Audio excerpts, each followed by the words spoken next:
खौफ सिर्फ सच्ची हादसा है। डरना आपके ऊपर है। इधर कहानी नहीं, सिर्फ हकीकत सुनाई जाती है।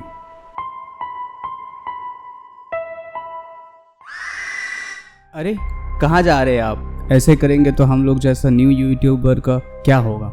आप लोग का सपोर्ट बहुत ज़रूरी है। आप लोग सपोर्ट करेंगे तभी तो मैं आप लोग को अच्छे सच्ची हॉरर हादसा सुना पाऊँगा। और जाते जाते एक सब्सक्राइब और लाइक करते जाइए और थोड़ी देर के लिए ये रियल हॉरर इंसिडेंट सुन लीजिए। क्या पता ये आपके साथ भी कभी ना कभी ऐसा हो जाए।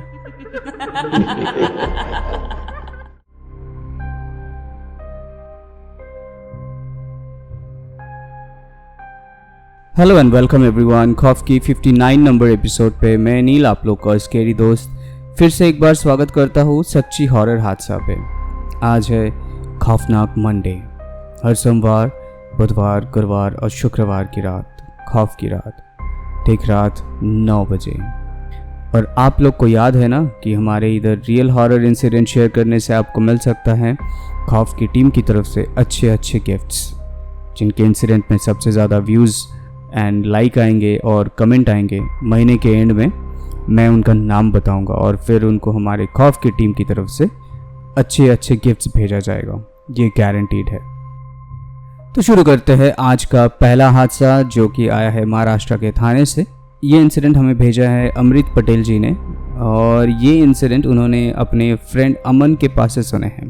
और अमन के बहन जो कि दिव्या है, उनके ही साथ ये इंसिडेंट हुई थी, और वो इंसिडेंट अमृत जी उनके पास से सुन के हम लोग को भेजा है। तो अमन जी की बहन दिव्या, जो कि लखनऊ से नए शिफ्ट होकर थाने में आई थी एक आईटी कंपनी में काम करने के लिए, और उसकी जो भाई थे जो कि अमन जी थे, वो रहते थे मुंबई में। तो दिव्या जी के लिए मुंबई से थाने से मुंबई रोज़ ट्रैवल करना बहुत ही मुश्किल वाला काम था। तो उन्होंने क्या सोचे कि कंपनी के आसपास ही 1 BHK फ्लैट लेके रुक जाएंगे। तो पहले जो 10 दिन था वो तो कंपनी की तरफ से एकोमोडेशन प्रोवाइड किया जाता है, और फिर 10 दिन के बाद उनको एक घर ढूंढनी थी और उधर शिफ्ट होना था।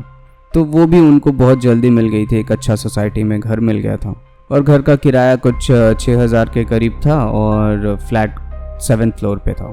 तो सब कुछ नॉर्मल चल रहा था। तो कुछ एक दिन बाद एक सैटरडे को दिव्या ऐसे ही सो रही थी सुबह के 8-9 बजे, और उनको अचानक से एक डर सा महसूस होने लगी। तभी घर के अंदर एक कैसा अजीब सन्नाटा सा छा गया था, और थोड़ी देर बाद अचानक से कैसे अजीब कर्कश जैसी आवाज़ आने लगी, जैसे कि कोई नाखून से कांच के ऊपर घिस रहा है।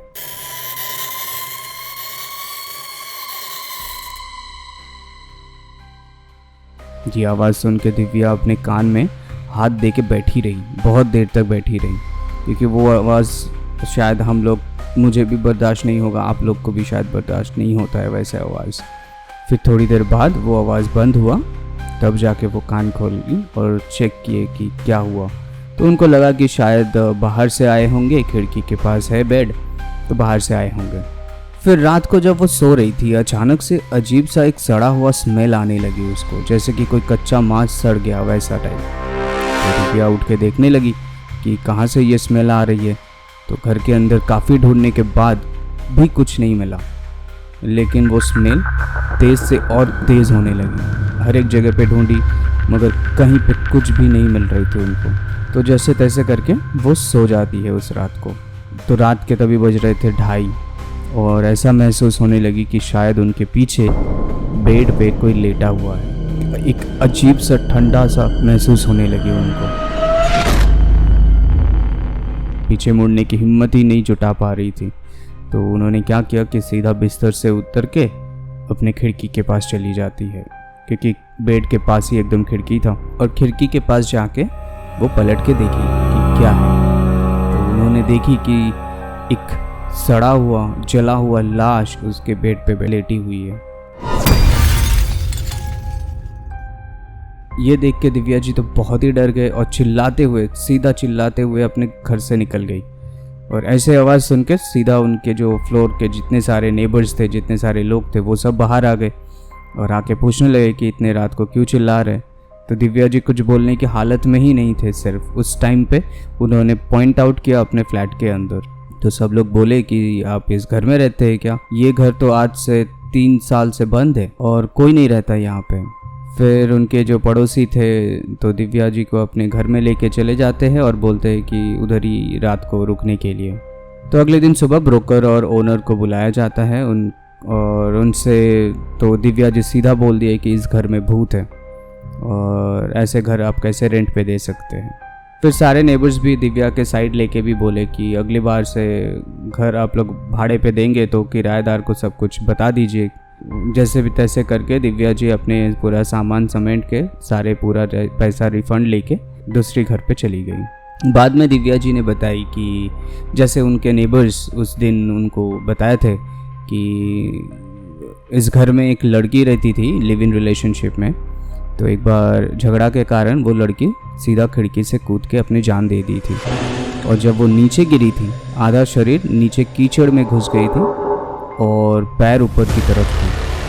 और जब पुलिस आके शरीर निकाली तो शरीर में मुंडी नहीं थी।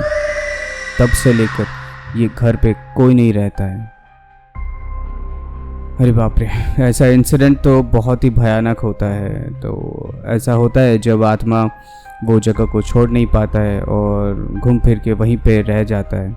तो और वो ऐसा भी करता है कि वहाँ पे अगर कोई रहने भी आ जाए तो उनको उधर रहने नहीं देते हैं। तो अभी चलते हैं दूसरी हादसे पे जो कि हमें भेजे हैं विपिन चौधरी जी ने महाराष्ट्र के तलेगांव से। और ये हादसा उन्होंने अपने वाइफ अंजलि जी से सुने हैं और उनके वाइफ के घर थे पुणे की चाखन में। और ये हादसा उनके फैमिली डॉक्टर के साथ हुआ था। तो एक बार क्या हुआ कि डॉक्टर सालुंके को रात को कॉल आता है कि किसी का एक्सीडेंट हुआ है और इमरजेंसी में एडमिट है और उनको इमीडिएटली आना है। तो डॉक्टर ने भी जल्द से जल्द पहुंच गए हॉस्पिटल में और बदकिस्मती से चेक करते करते वो शख्स का उधर ही मौत हो जाता है। तो उसे मॉर्ग भेजने की बात करता है डॉक्टर जी और बोलते हैं कि इसको लेके जाओ। तो डॉक्टर और एक वार्ड बॉय था तो दोनों मिलके स्ट्रेचर में वो लाश लेके जा रहे थे मॉर्ग की तरफ। तो मॉर्ग पहुंचते ही डॉक्टर ने बोला वार्ड बॉय से कि तुम जाके ड्रॉयर खोलो और वो उधर खड़ा है। और जब वो वार्ड बॉय जो था वो जब जितना देर में ड्रॉयर खोल रहा था तो तब डॉक्टर सालुंके के सामने वो लाश उठ के बैठ गया और पूरा सर फटा हुआ था और खून गिर रहा था। हाथ पैर जो उनका सब जो टूटा हुआ था वो सब अपने आप सीधा हो गए और लाश उठ के खड़े हो गए। और ये बोलने लगा कि अभी तो वो जिंदा है और वो घर जाना चाहता है। ऐसे बोल के वो लाश दौड़ने लग जाते हैं। तो डॉक्टर और वार्ड बॉय दोनों घबरा जाते हैं कि ये क्या हो रहा है और दोनों ही उनके पीछे पीछे दौड़ने लग जाते हैं और देखते हैं कि वो जो लाश था वो हॉस्पिटल के गेट के बाहर गिर जाता है। और डॉक्टर और वार्ड बॉय दोनों एक साथ एक देखा कि एक साया उसके शरीर से निकल के चले जाते हैं। ये देखने के बाद डॉक्टर ने बोला कि उनको और उधर रहना नहीं है और वार्ड बॉय को बोला कि अंदर से और 2-3 लड़कों को लेके आओ और उसको उठा के मॉर्ग में लेके जाइए। फिर 2-4 वार्ड बॉय आए और मॉर्ग में लेके गए वो लाश को। फिर वो डॉक्टर और वार्ड बॉय ये बात हॉस्पिटल में किसी से भी नहीं बताया क्योंकि सारे लोग जो वहाँ पे एडमिट है या बहुत सारे लोग रहते हैं वो लोग शायद डर सकते हैं, इसीलिए उन्होंने किसी से नहीं जिक्र किया ये चीज़ को। तो ये एक बहुत ही छोटा सा हादसा था लेकिन बहुत ही कम देखा गया कि ऐसे हॉस्पिटल में होता है जो कि एक्सीडेंट के बाद होता है कि वो आत्मा काफ़ी देर तक उधर भटकता है और फिर लेके जाता है। तो अमृत जी और विपिन जी आप दोनों को बहुत बहुत धन्यवाद कि हमारे साथ ऐसा रियल हॉरर इंसिडेंट आप लोग ने शेयर किए हैं। तो आप लोग भी चाहे तो हमारे साथ ऐसा रियल हॉरर एक्सपीरियंस शेयर कर सकते हैं।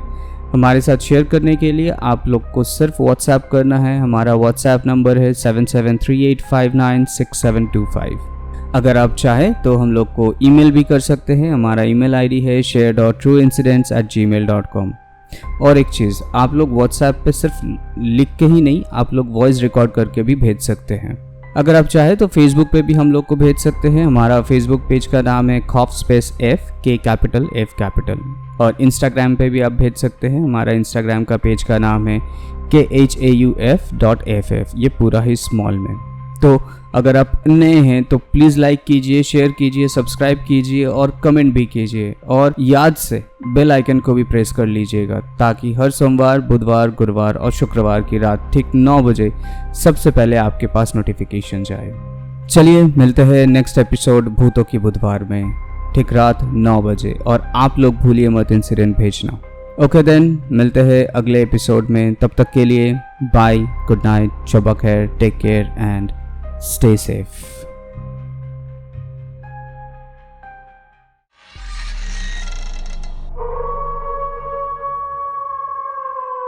खौफ सिर्फ सच्ची हादसा है, डरना आपके ऊपर है।